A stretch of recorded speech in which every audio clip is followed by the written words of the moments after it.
This is the Law 401 podcast, legal issues decoded for you, brought to you by Roger Williams University School of Law. Hi, this is Nicole, and I'm one of the co-hosts of Law 401, Legal Issues Decoded, and I'm here with my co-host, Michael. Hi, I'm Michael Donnelly Boylan. I'm one of the associate deans at the law school. I am the co-host with Nicole of this podcast. As I say every time, I am not a lawyer. I am not a Rhode Islander, but I am a political junkie, which comes in handy today. Well, I am a lawyer. I am a librarian. I am a law professor, a podcast host, and I'm a political junkie in a different way than you are. I don't stream the news constantly, but I love to pop some popcorn and watch the Rhode Island legislature on Capitol TV. It is my own personal reality TV show. Let's be real. You like policy. I like politics. All right, I'm not going to fight with you. And today we are so excited to revisit an issue that we have visited before, and that is affordable housing. So we are coming back to this topic. You might have seen it in our second episode, but we're back again to talk about affordable housing. Yeah, on our second episode, we had Brenda Clement from Rhode Island Housing Works and Professor Susie Steppen Harrington talking about evictions, substandard housing, and what happens when tenants no longer have legal help. So today we're going to zoom out a little bit and we're going to talk about what's happening at the system level in state law, policy, and power to what is happening to actually fix the problems we talked about. And our guest today is the person that's in charge of that, Speaker of the Rhode Island House of Representatives, Joe Shekarchi. Welcome to Law 401. Thank you. It's my pleasure to be here. I feel like I'm outnumbered already, but I'm used to that in the General Assembly.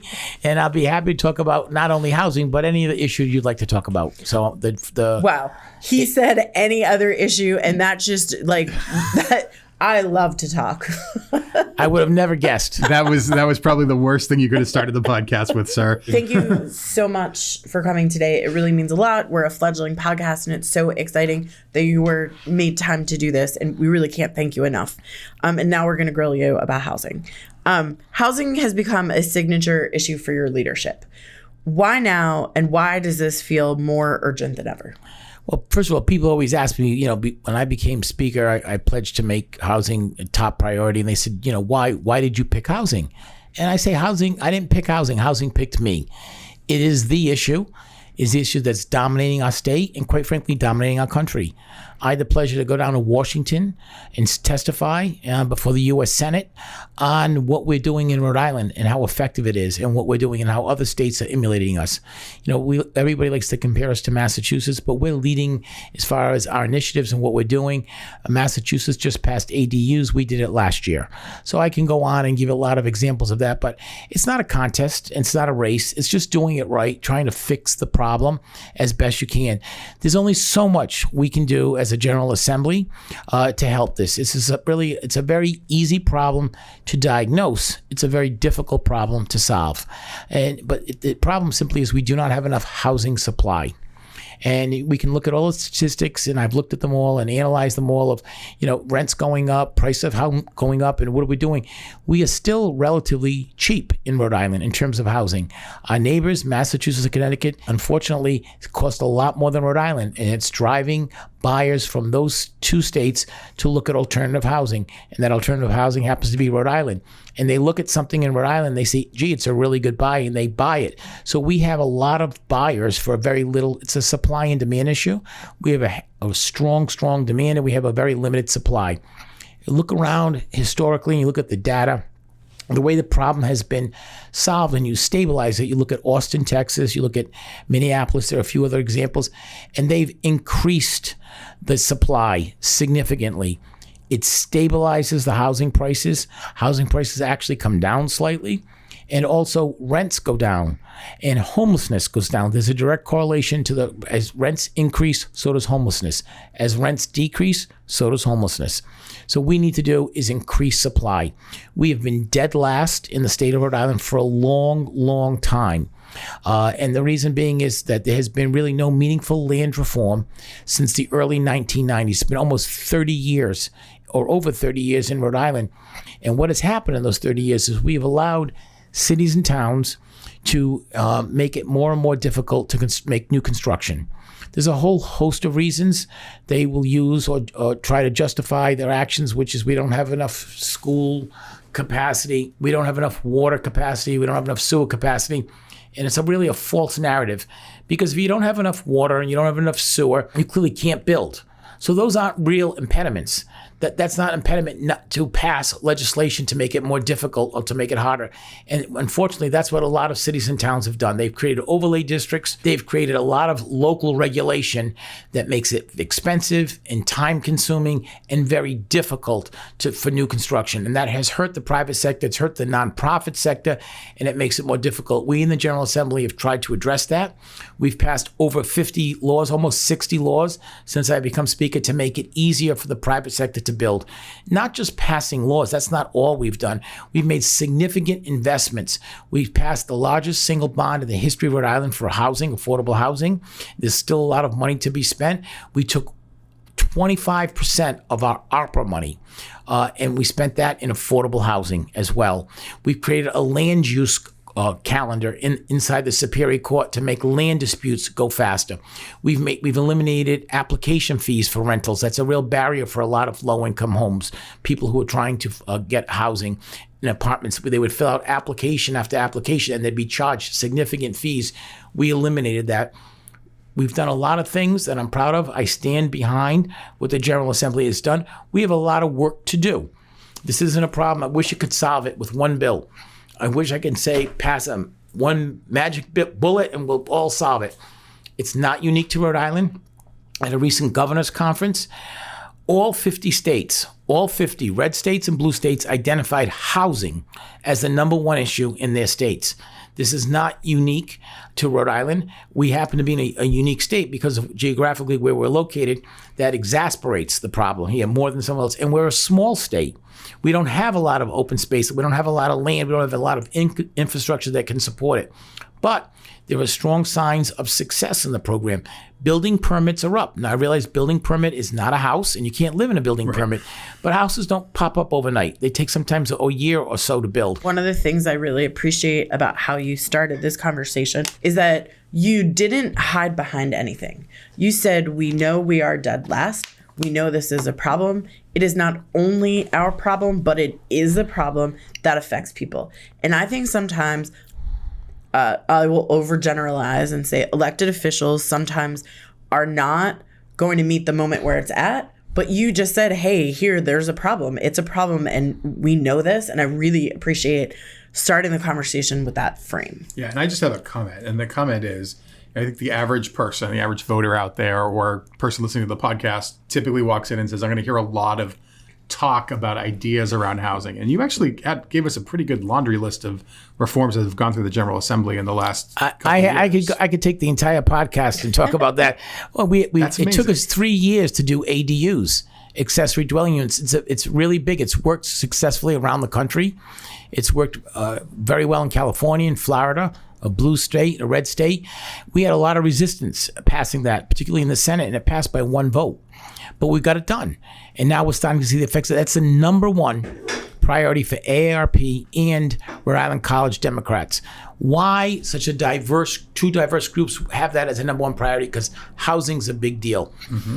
When you go door to door, when I go door to door in my district and I knock on it, I've gone to a couple of older homes where there are older people who were clearly retired, clearly well off, well-maintained homes, want to talk to me very seriously and very passionately about affordable housing. And so after about the second or third home, I asked, why is this such a concern? You seem like you're retired, you seem like you have a beautiful home. And they said, oh, it's not for us, Joe. They don't call me Speaker, they call me Joe, and I like that. I really enjoy that personal touch. They said, we're worried about our children and our grandchildren. They're graduating with college, they're coming out with debt, they can't afford a home. Or they have a home and they're for either a low interest rate or because of economic situations, they're kind of trapped in the home. They can't trade up or they can't trade down. And that's why ADUs are important. It gives people options to age in place for elderly people. AARP will tell you there's a significant benefit to creating an ADU. It allows extra income for people. Also allows people to have either build an ADU and move a family member in, or even someone who's a non-family member to generate income.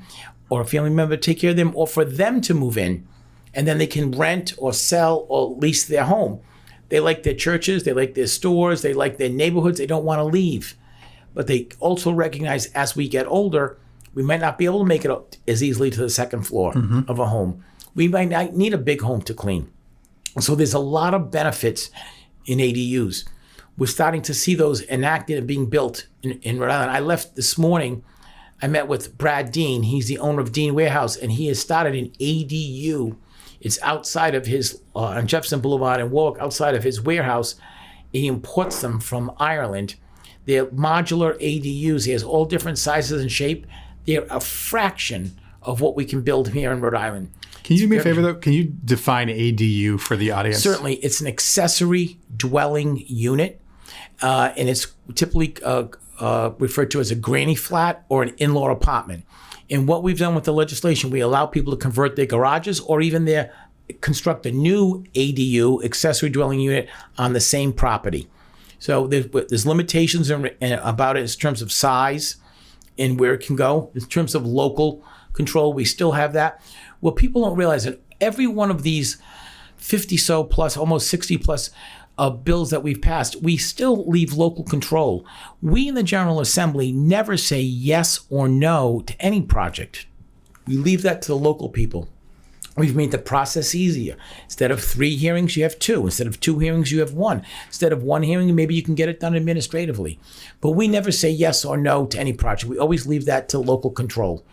And at the General Assembly, we do our very best to respect that. We have a collaborative process.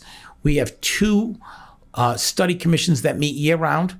We have a land use reform committee that's served with really the all-star, rock star cast of volunteers. We have an affordability commission that's chaired by June Speakman, a Roger Williams professor. We love June. Who's very passionate about housing. Does an excellent job. She's outstanding. She represents your university well. She represents the state well.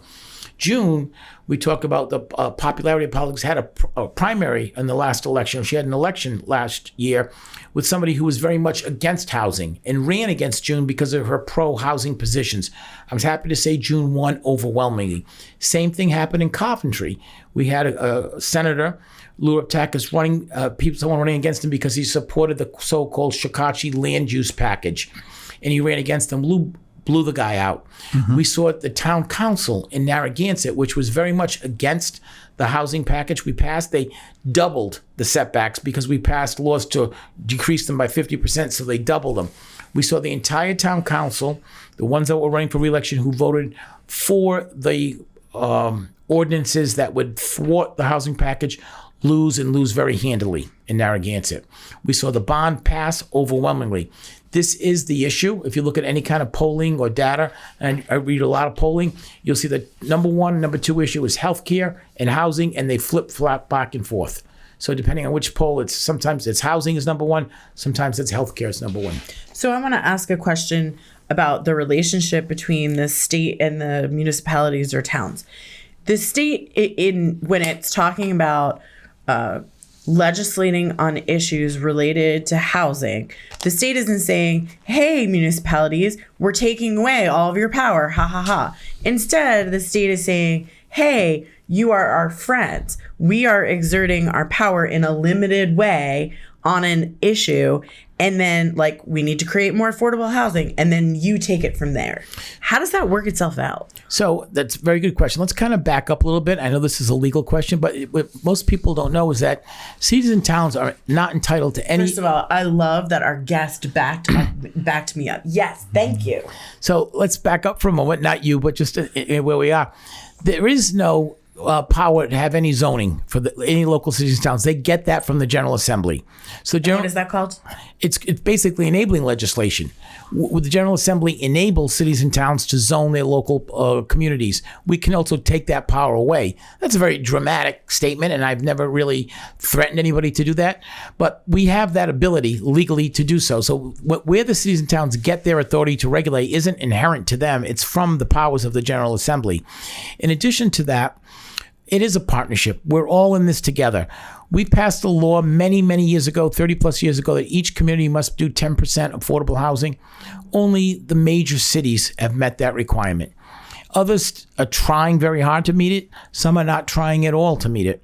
We've done things to try to help them along. We allow them to count to a certain degree modular homes or mobile homes.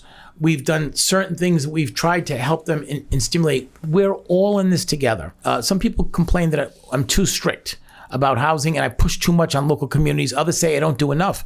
Some people want the General Assembly to withhold state aid until you meet the requirements for affordable housing. It's a dramatic and drastic step. Other communities say, leave us alone. We don't want to put housing. I always say every community wants affordable housing. They just don't want it in their community. They want it somewhere else. It doesn't belong here. Why is that? For someone listening to the podcast who hears you say there are some communities that don't want affordable housing or want you to just leave them alone, why?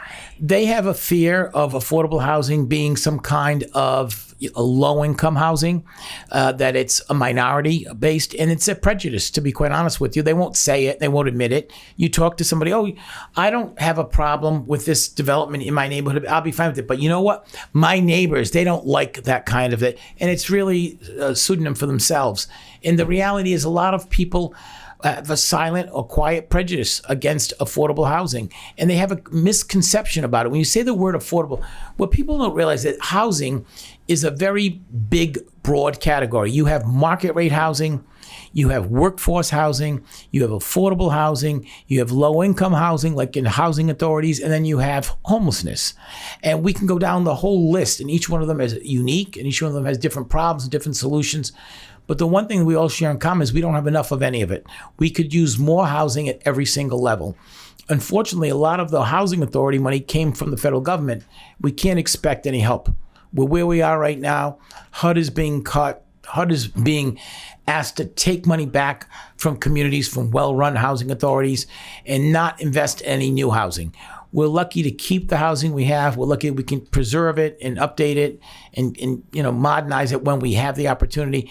But I don't see any help coming for the next 3 years from the federal government. And that's sad, because we had at one time a very robust, nonpartisan, very robust housing program in this country that helped us after World War II. But unfortunately, we don't have that. And we as a state are left to fend on our own.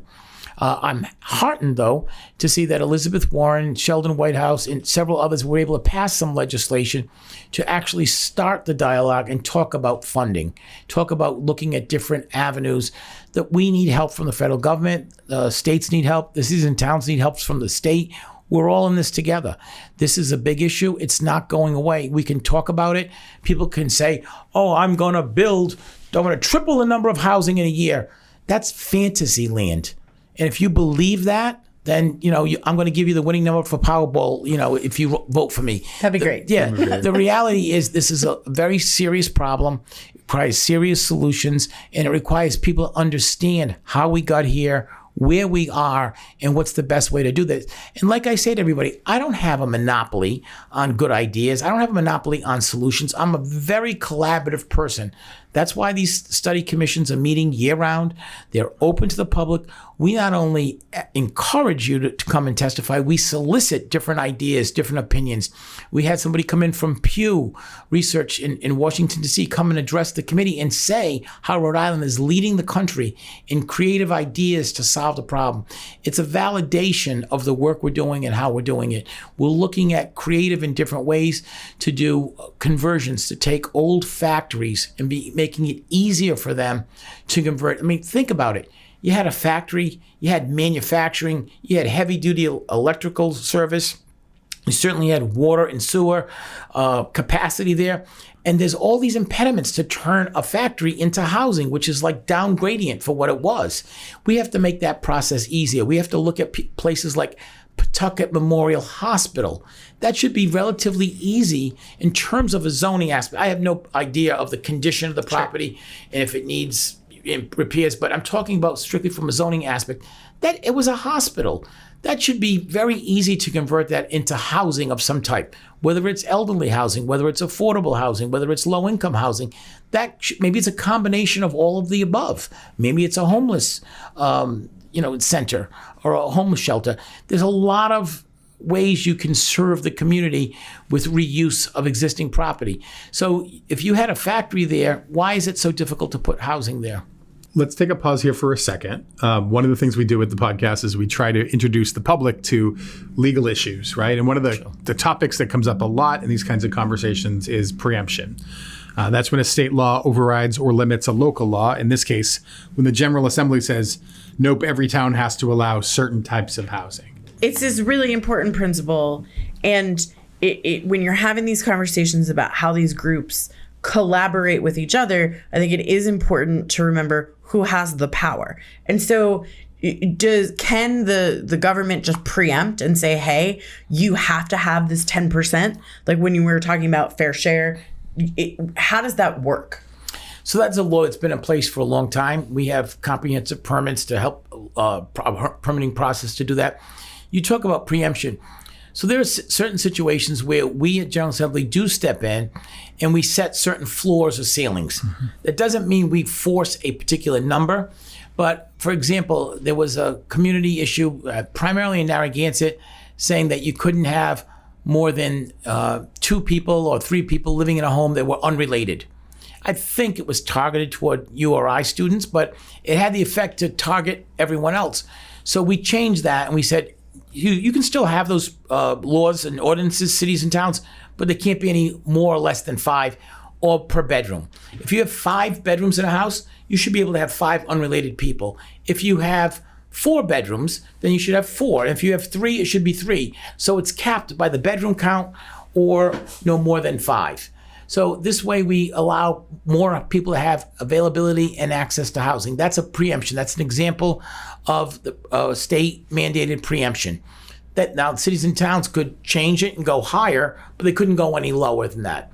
And we thought that was a fair trade-off. And there are times when the state does step in, when we have some kinds of laws that are possibly unconstitutional or really have unintended consequences that hurt housing. So we look at those. We are a reactive. We also, we creatively do our own things, initiatives, but we also react to what local communities are hearing and wanting. Many times people would come up to me and complain about a local issue, and they were complaining about a law. This happened just recently in South Kingstown. They were complaining about a law that we passed allowing 2 side-by-side duplexes of 5 units each. And the law that we passed, first of all, does not in any way, shape, or form affect them. Second of all, the law doesn't go into effect until January 1st, 2026. And these houses were permitted and built earlier this year in 2025. So there's always a lot of misconception. There's always a lot of false narrative. And what I tell people is, know the facts, get the facts, and we'll be happy to talk. And look, there are times that we have changed and tweaked the laws that we passed. Maybe we went a little too far. We pull back a little bit. Maybe we haven't gone far enough. We go a little bit farther. So we're a living, breathing body. We're in session, generally speaking, 6 months a year, 7 months a year sometimes. And, we pause, we take that 6 months off, we go back to our constituents, we go back to our communities, we listen to our planning boards, our city planners, our town.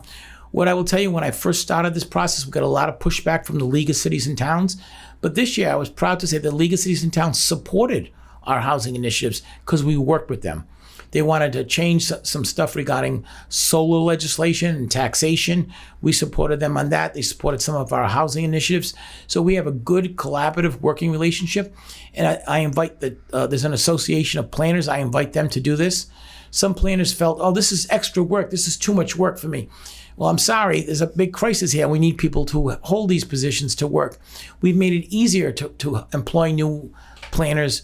We've created a curriculum down at URI for planners, for planning school, because right now, before that, people would have to go to Connecticut to get a degree in planning. We've done as much as we can, we'll continue to do, as people bring us problems and solutions to those problems. We listen to them. There's a process we go through. And then when they get into the General Assembly, there's another whole process of hearings and input and amendments. And we negotiate all of those with the Senate.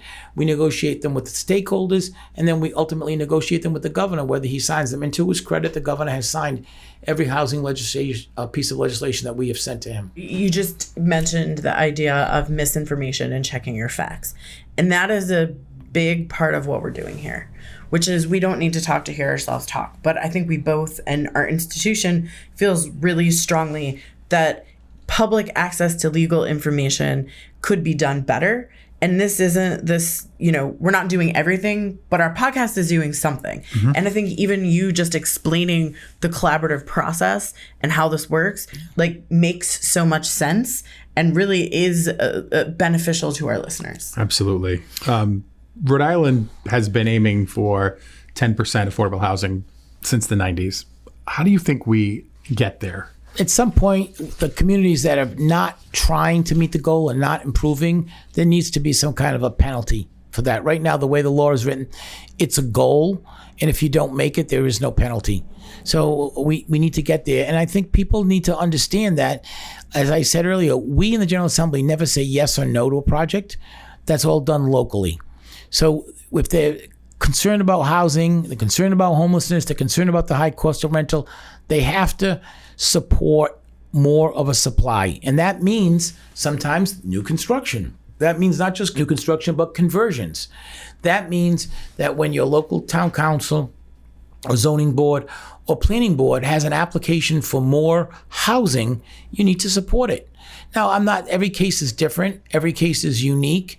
And I understand that, but people always use school-age children. Oh, we can't, our schools are full. We can't. School-age children in Rhode Island are on the decrease, and they have been for the last 10 years. Our school-age population is decreasing substantially. Having children is very expensive. So families are, planning differently. So instead of 3 children, there's 2. Instead of 2 children, there's 1. Instead of 1 children, there's none.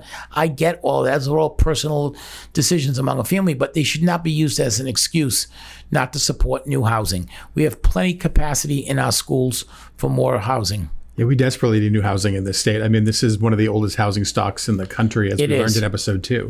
Mm-hmm. Also, this is less a policy question and more just a general state of affairs question. Do you feel like we're regressing? People are having to worry about their kids going to college and being able to afford housing, or having less kids, or how do we sort of stop that?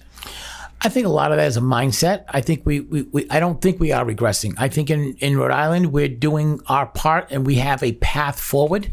And when I get criticized a lot for housing, that comes with the job. When you're speaker, you get criticized for everything. And that's okay. I knew that going into it. I got pretty broad shoulders, so I understand that. But what I tell people is when they come to criticize specifically about housing, okay, I understand you don't like this for whatever reason. What is your solution to the problem? What is your idea?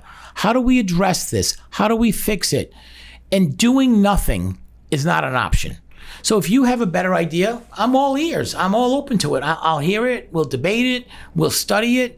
If it's good, we'll implement it. And I have changed course on bills. I've sometimes amended it. We've got some, we have a whole other body, a whole other chamber. People think when, the Speaker of the House moves, he follows him, he does what he wants. No, it doesn't work that way. We have a Senate chamber. I work collaboratively with the Senate president. I had a great relationship with the late Senator Ruggiero. I'm developing an excellent relationship with Senator Val Lawson, the new Senate president. And I tell you, I like her, and I think she supports a lot of these initiatives. So we'll continue to work together with anybody and everybody who comes forward. So if you don't like it, that's okay. What is your solution?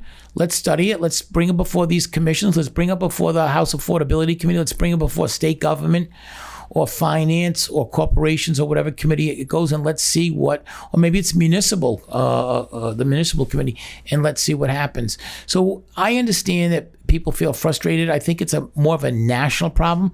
There's a lot of good things happening here in Rhode Island, and we sometimes, because the media tends to focus more on the bad things. If you listen to talk radio, very rarely will you hear good things being said about anything. I'm not talking about politicians. I'm just talking about anything in general. But complaining, emphasizing the negative, talking about what's wrong. And I get it. That's healthy, part of democracy. It gets ratings. It gets ratings, and I get it. It's a business. They have to sell airtime. I understand all that. But it just doesn't mean that we are in a bad place. There's a lot of great things in our coastline, things we've done in the General Assembly. I know this week we just lost HASBRO, and I know people are upset about it. But I will tell you, I was somewhat involved in the presentations that were made with HASBRO. That decision was made by out-of-state state corporate management. They had no connection to Rhode Island. When we lost, God rest his soul, my good friend Alan Hasenfeld, we lost our last real connection to Hasbro. And it was no secret that shortly after he passed, they decided to move. Look, they were making a decision. They were looking really hard.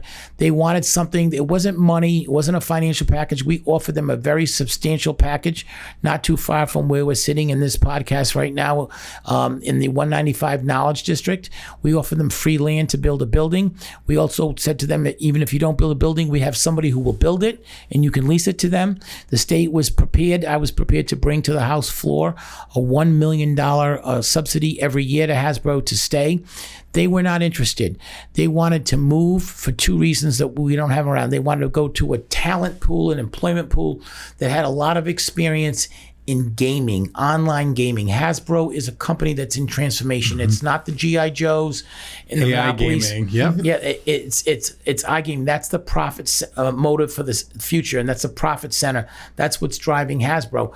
Those staples we talked about, the Monopoly and the G.I. Joes and all of the other good stuff, those are made out of state, out of the country, overseas, and they're not high-paying wage type jobs. Those are where the coders are. They wanted to have gaming, and their gaming division moved to Seattle. And the reason the gaming division moved to Seattle was they want to be able to have access to where these people make these games, these young coders. And that is Singapore, that is Seoul, that is Hong Kong. That's where they want to direct flights from the Seattle-Tacoma Airport, SeaTac as they call it. And the other issue moving to Boston, I think also is they wanted to be near Lego. That's a very important. I hadn't thought of that. No, that was in the discussions. That was very important to Hasbro. They wanted to be near Lego, which is in the seaport, which is where they're going to go. So we'll do our best. But what I will tell you is, honestly, there never was an ask for Hasbro to stay. And if you look back historically, a year ago, they withdrew from the partnership, which is a business group. They withdrew from RIPEC. So their handwriting was on the wall for Hasbro. They didn't really want to stay here. We did our best as a state to try to keep them, but it never really came down to an incentive package or more money or a better tax structure. But I will tell you that if they did have an ask, we would have responded to them, just like Citizens Bank did 2 years ago. They came to the General Assembly. They fell out of favor because of COVID, of a tax program they were in, and their taxes, essence, doubled. And they said to the General Assembly, please let us go back to what we're paying in that range, and we'll stay here. We don't want to leave. And they had two proposals from Massachusetts, one incentive package for greater Boston area, one incentive package for anywhere in Massachusetts. They wanted to stay. They made the ask. We in the General Assembly responded. This year, not many people know this, FM Global was considering, it's a big company, it's a private company, was considering leaving Rhode Island. They wanted a change which allowed them to make some certain kinds of investments with their own money. Because it's an insurance company, it's heavily regulated. Almost all of our surrounding neighboring states do not have the requirement Rhode Island had. They wanted to change that requirement, raise the cap to give them more flexibility to make their own investment choices for their shareholders. And we did that. And we did that within 30 days. FM Global is very happy. I'm happy to say that they are here. They're strongly thinking of expanding, and they're going to expand here in Rhode Island. So when companies need help, we will respond, and we will.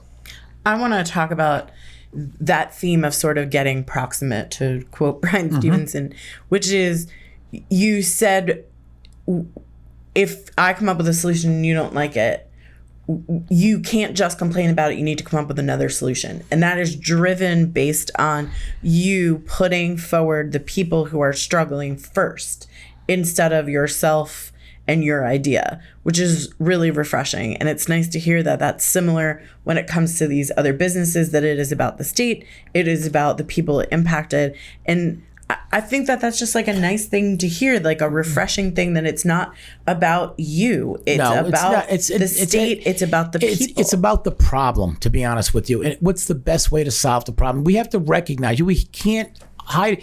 Just because you don't have a problem and it's not affecting you doesn't mean it doesn't exist. It clearly exists.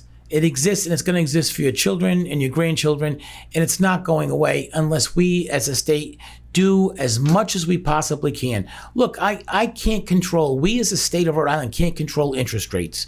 Interest rates are going to go up. That's going to hurt housing across the board. Interest rates are going to come down. There are factors, there are tariffs now being placed on lumber. That has a dramatic impact to hurt affordable housing. A lot of the lumber comes from Canada. We slapped, in my opinion, unnecessary tariffs on lumber and a lot of other components in a house. Our HVAC system, a lot of them come with chips that are being manufactured out of state. All of our electrical components, you'd be surprised, in a home, in your heaters, in your boilers, in your HVAC systems, all have smart chips in them. So all of these things are beyond the control of the Rhode Island General Assembly. But there are things within our control, and those are what we have to act on. And we have to address this problem because it's not going away. It's only going to get serious. And people love to complain. And we can talk about like the Act on Climate and things of, little old Rhode Island and what we're doing. And I was proud in my first year as Speaker to pass the Act on Climate. And I put out a press release this week with the Senate President strongly supporting the Attorney General's lawsuit to have this continue to finish Revolution Winds offshore, which is 82% done, completed, and they're pulling the plug at the last minute. That's it's ridiculous. devastating. It's devastating to our economy. It's devastating to the Act on Climate. It's significantly will impact us. If that project stays frozen, the cost will go in. They will be borne by all of the ratepayers of all of the municipalities. Connecticut said it could be very significant. It said today, very significant to each of their ratepayers. So they're joining the suit. I think there's really no plausible reason. I really blame the Trump administration for this. People say, oh, you're a Democrat, you're anti-Trump, and I'm not. I'm just pro-Rhode Island. And if Donald Trump does something good to help Rhode Island, I'm going to say thank you. And when Donald Trump does something bad for Rhode Island, stand behind me because I'm going to lead the charge, and as best I can. And as soon as Peter Nerona filed that lawsuit, I issued my statement in strong support of Attorney General Nerona. He's done an excellent job. We, as a blue state, we don't have the House of Representatives in Congress. We don't have the U.S. Senate. We don't have the presidency. But we do have is Peter Nerona. And he's been fighting very successful. So I congratulate on the work he's done. I also want to give a shout out to the judiciary. As an attorney, I am so struck and touched and in awe of the work that the judges in Rhode Island are doing, and beyond politics, just keeping us afloat. I totally agree for that. And I also want to tell you that we had a request from the judiciary, which we acted on this year, which was to protect them, to protect their identity because they're being threatened. Yeah, it's crazy when you had conversations with the judges about how it's affecting them, the partisanship in the country. And I just want to applaud you for what you said around partisanship. And when the president does something that's right, we should say it. And when he does something wrong, we should say it as well. I attend a lot of national speakers conferences around the country with my colleagues, and I'm very good friends with many red state speakers, and we all are facing the same problems. Mm-hmm. Housing is not a blue state issue, or the issues we're facing, high utility costs. These problems require serious dialogue, serious solution, not a blame game. That's not going to solve anybody's problem. That's not going to make anybody's life better. We need to look at these things and come up with serious solutions to them.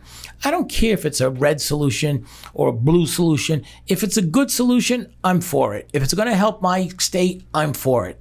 And we have to get beyond that. We have to get beyond the fight for the sake of fighting. I don't mind fighting, and I'll be the first one to fight when I think there's an end game that benefits our state. But if there's not an end game to benefit the state, I want to find a solution that works. That's the way you solve problems. That's the way you make things better. You bring people together to get good things done, and that's what I've tried to do in the House over the last 5 years, and I'm proud of my record. So let me bring it back to housing before we close out. If you could wave a magic wand right now and have no opposition on a particular bill, what bill would you pass to improve housing here in the state? It wouldn't be one bill. It would be 3 bills, and they'll be the same. It'd be production, and more production. I would love to somehow, some way, stimulate public and private production of more housing in this state, of every single level. Market rate housing, workforce housing, affordable housing, low-income housing. If we create 20 new homes, 50 new homes, 100 new homes, That's 100 families we're helping. So there's not one bill, it's one issue, and the one issue I want is more production. Every bill that we've passed has a goal, an end game of trying to create more affordable production in housing, whether it's rental, whether it's home ownership. We need it at every level. And people say, well, I'm for this housing and not that housing. It doesn't matter to me. I want more housing, all kinds of housing. I love elderly housing. I love low income housing. I love affordable housing. I love workforce housing, and I love market rate housing. And there's a place for each one of those in each communities. And that's why we in the General Assembly don't put them wherever they don't belong or wherever the community doesn't want. We just want the communities to make that choice. Not to say, no, I don't want housing. Yes, we can take this old school, like Aldrich School in Warwick, and we can turn it into affordable elderly housing. I'm all for it. I was for the groundbreaking for that. We can repurpose a lot of property, or we have a lot of surplus city property or a lot of surplus state property, and we can do this. This week, or actually last week, I met with Governor Healy. We're looking at different ways of trying to solve it from a regional perspective. And no one state can do this alone. We need to be collaborative. So I'm all in. I'm all in, whether it's Massachusetts, New York, or it's Connecticut or whatever. If someone has a problem that we can work on it and solve together, I'm all about it. I don't care if it's a red state or a blue state. I was in Maine a few weeks ago at a creative reuse festival where they had taken down a building and then they showed all the different ways the parts of the building were used. And some of it was bringing in like local high school students and giving them the skills on how to reuse things instead of just throw them away. It was artists who had reused different parts of the building. It was amazing. I thought, wow, this is so inspirational. This isn't about like a building issue. This is an art issue. This is you get community buy-in. You get everybody excited about it, and it's good. And housing should be celebrated. New housing should be. I don't mind going to any, ribbon cutting or any groundbreaking, because it shows that things are happening. Things are getting done. How about for tenants? Do you have anything in mind on the horizon? I know in episode 2 of our podcast, we talked about legal protections like the right to counsel or limits on no-fault evictions. Has there been any sort of, or is there anything on the horizon we should think about? There's a whole host of bills that are working through the General Assembly as well. Like I said, we eliminated the application fees. We've worked harder to give more notice, so it's not a 30-day notice, it's a 60-day notice. We're doing our part, constitutionally, not to infringe on someone's private property, but to make sure that people understand that their decisions and how they conduct their private business of home ownership affects people. So it's a balancing act. We're also studying a public housing developer where the state would actually be the owner of it and have tenants there. That's a model I've been working with very closely. No other state in the country has done it, but one county has done it in Montgomery, Maryland. So we actually had money in the last bond. I think it was $10 million that if the Secretary of Housing decided to, she could do a public housing developer project. So we're looking at creative ways to do that. We're trying to give tenants as much protection as they can, but we have to, balance that. Sure. Before we let you go, we have a tradition on Law 401, and every episode ends with one fun, slightly offbeat Rhode Island question, usually by Nicole. So Nicole, what's your question? So, Speaker, let's say you're giving a tour of the State House to someone visiting for the first time. What's the one quirky or weirdly specific thing that you would just have to show them? I would take them up through the secret stairway on the 3rd floor to the top of the State House and where the Independence Man is. And you can there's a little catwalk around there, and you can walk around the catwalk. But don't tell anybody because no one knows about it. Well, no one listens to the podcast. Seriously, what I would also tell them is stop. And when the General Assembly is in session, I have been to about 24 half of the State Houses around the country. By far, I was in Texas just recently. It's a dreary state house. I will tell you that Rhode Island has one of the most beautiful state capitals in the country, if not the most. Absolutely. And that is not a homer. That's everything. Come visit the State House when the General Assembly is in session. We've done a remarkable job in restoration and keeping it and preserving it. And there's a lot of old history in not only the desks, but the whole walls. They speak, the portraits. It is like a museum, and I'm honored and to serve there and serve the people of Rhode Island. And I'm honored that my colleagues have chosen me for speaker for 3 years and 3 terms in a row. I'm fascinated by this catwalk. Oh, I'm obsessed with the independent man on the top. And I've actually been up in the original Massachusetts State House. I got married there, and they let us go all the way up to the dome, and you can see where there's still have the burnt wood from like the 1700s. But I was in the Massachusetts State House last Thursday, and Rhode Island is still best. Oh, no, I agree. So I'm going to say I'm a little bit of a nerd about state legislative libraries. But Shocker. I would have never guessed that. When you walk into my house, I have a picture of the main legislature where I worked as a librarian. And it also has a piece of their dome. They redid their dome because you have to redo the domes. Did Paul Revere do your dome? I didn't ask who redid it, but I have a little piece of the dome and a picture of the State House, and I adore it, and I look at it every day.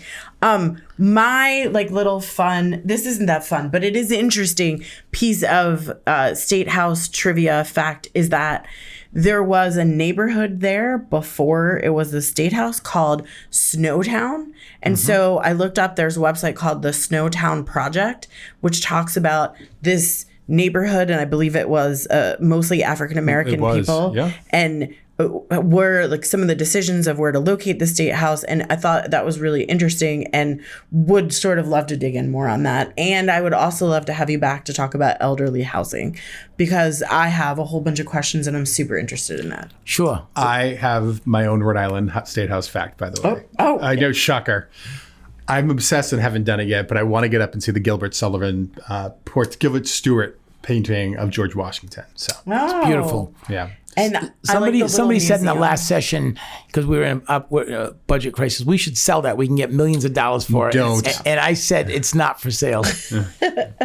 Well, thank you so much for coming on. Thank you for your leadership. Everything that you do for the state is amazing, but really thank you for showing up today and talking to us. Yeah, absolutely. I thoroughly enjoyed it. It's my first experience. I hope it's not my last. Thank you so much. Love to have you back at some point. Thank you. Folks, if you've been listening to the podcast, we hope that you will give us a follow on Amazon, on Spotify, and on Apple. We would really appreciate the engagement to help get word out to more Rhode Islanders. And Nicole, I'll pass it to you to close us out. Yeah, and share it. Share it with your friends. The conversation is important and it affects all of us. Please, share it with your friends and let them give it a listen. Thank you, and we will see you next Tuesday. Thanks for tuning in to Law 401, Legal Issues Decoded from Roger Williams University School of Law. We'd like to thank our guests on the show today. The Law 401 podcast wouldn't be possible without the generous funding from the Hassenfeld Family Foundation. We'd also like to thank executive producer from RWU Law, Helga Melgar, the RWU Marketing and Communications team, podcast social media manager, Ali Michelle Conti, and our production partner, Focus Forward Media. The opinions expressed on this podcast are those of the hosts and guests and do not necessarily reflect the views of Roger Williams University or our partners. For more Law 401 episodes and updates, follow us wherever you listen to your podcasts on YouTube or visit law.rwu.edu.